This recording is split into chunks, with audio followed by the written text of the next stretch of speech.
Assalamualaikum warahmatullahi wabarakatuh.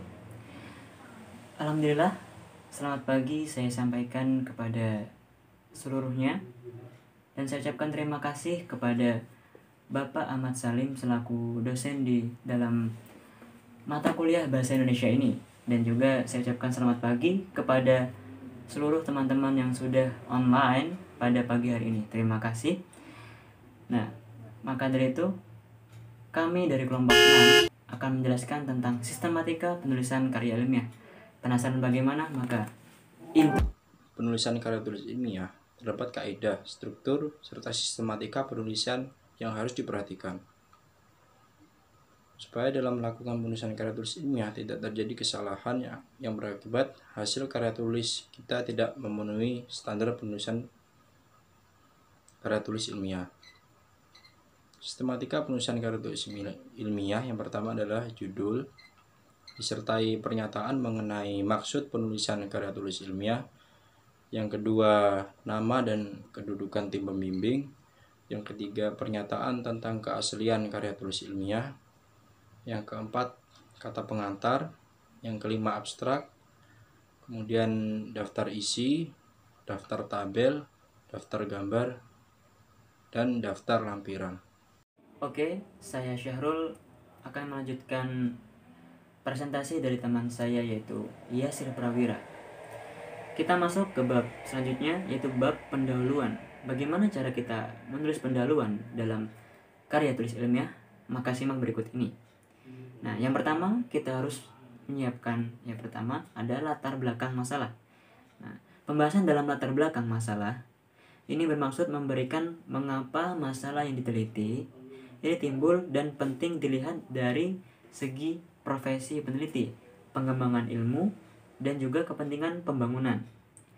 Nah, kemudian kita juga harus menyiapkan rumusan masalah. Rumusan masalah yakni merumuskan pekerjaan yang sukar bagi setiap peneliti.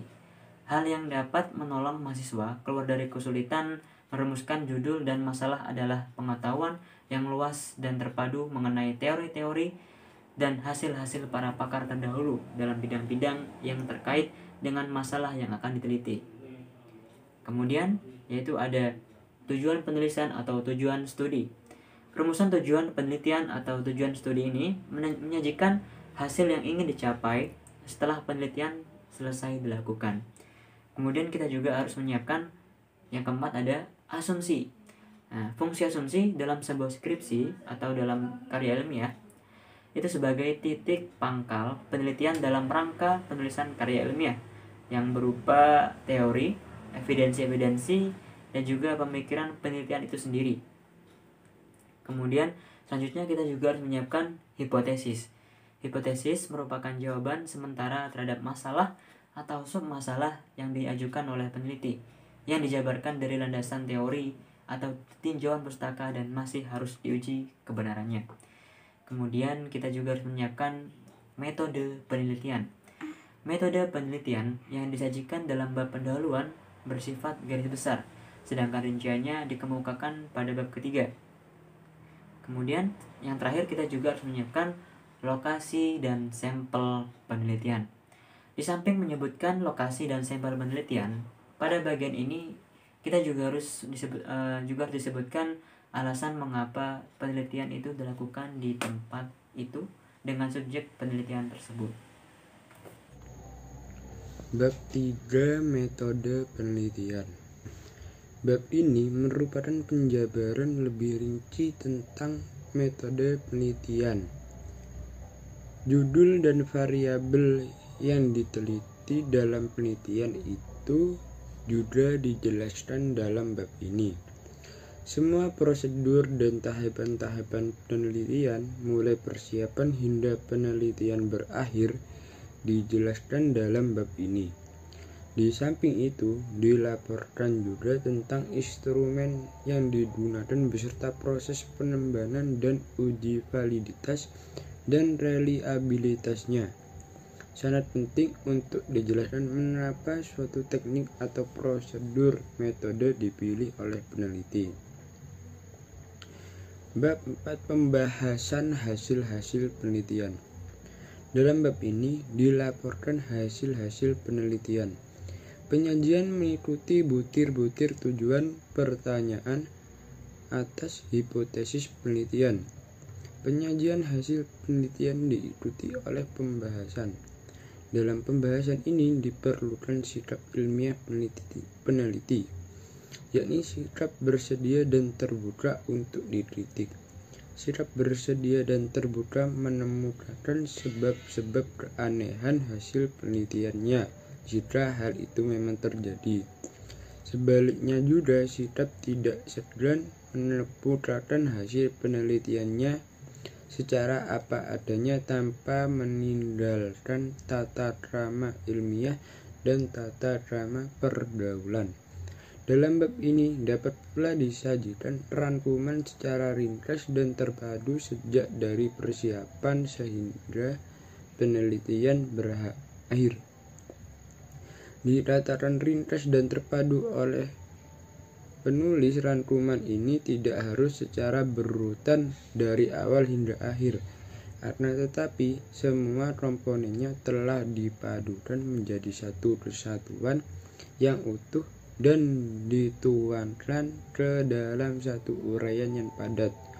Oleh sebab itu, rumusan-rumusannya tidak perlu sama, bahkan sebaiknya tidak sama dengan rumusan-rumusan yang digunakan sebelumnya. Bab kesimpulan dan implikasi. Dalam bab ini disajikan penafsiran atau pemaknaan penelitian secara terpadu terhadap semua hasil penelitian yang telah diperoleh. Karena sudah ada penafsiran, maka kesimpulan akan berbeda dengan rangkuman. Dalam penulisan kesimpulan dapat ditempuh salah satu cara dari dua cara berikut, dengan cara butir demi butir atau dengan cara esai padat. Untuk karya tulis ilmiah secara seperti skripsi, lebih baik menggunakan cara butir demi butir. Implikasi atau rekomendasi yang ditulis setelah kesimpulan dapat ditunjukkan kepada para pembuat kebijakan, kepada para pengguna hasil penelitian yang bersangkutan, dan kepada peneliti berikutnya yang berminat untuk melakukan penelitian selanjutnya. Kemudian daftar pustaka. Daftar pustaka memuat semua sumber tertulis, buku, artikel, jurnal, dokumen resmi atau sumber-sumber lain dari internet atau tercetak, misalnya CD, video, film, atau kaset yang pernah dikutip atau digunakan dalam penulisan karya ilmiah. Semua sumber tertulis atau tercetak yang tercantum dalam uraian harus dicantumkan dalam daftar pustaka. Di pihak lain, sumber-sumber yang tidak pernah digunakan dalam penulisan karya tulis ilmiah tersebut atau tidak dikutip tidak perlu dicantumkan dalam daftar pustaka, walaupun pernah dibaca oleh peneliti. Cara penulisan daftar pustaka yang berurutan secara alfabetis tanpa nomor urut sumber tertulis atau tercetak yang memakan tempat lebih dari satu baris, ditulis dengan jarak antar baris 1 spasi.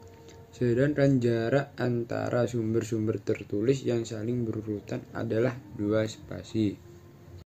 Demikian presentasi dari kelompok 5. Jika ada tutur kata atau penjelasan dari kami yang kurang jelas, mohon maaf sebesar-besarnya. Dan jika ada pertanyaan yang akan disampaikan, langsung ditanyakan saja dan insya Allah akan kami menjawab dengan sebisa kami. Wassalamualaikum warahmatullahi wabarakatuh.